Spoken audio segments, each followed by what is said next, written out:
Guys, welcome back to another video.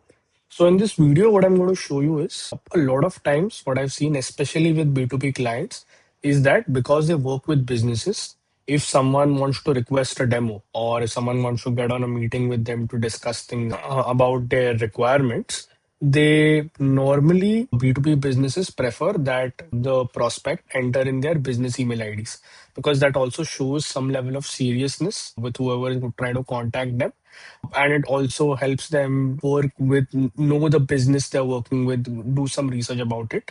So that's the reason why they prefer working with people who enter in their work emails, and they would want to ideally disallow people or prospects using free mails like Gmail, Yahoo, etc., to not be able to fill out the form. So there's a very easy way to do that, and that's what I'm going to show you in this particular video.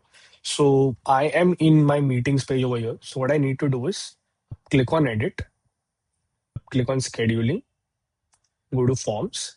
And over here, there's this block free email domains toggle, which is there. And you can just switch that on and click on save.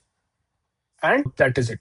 So now if I go to actions and open this in another tab and look up a time over here, if I put in this free mail ID, it'll validate and then it'll ask me to enter a different email address because this form does not accept addresses from Gmail. I can do it for Ymail, I can do it for any type of free mails, and it'll still give me the same notification.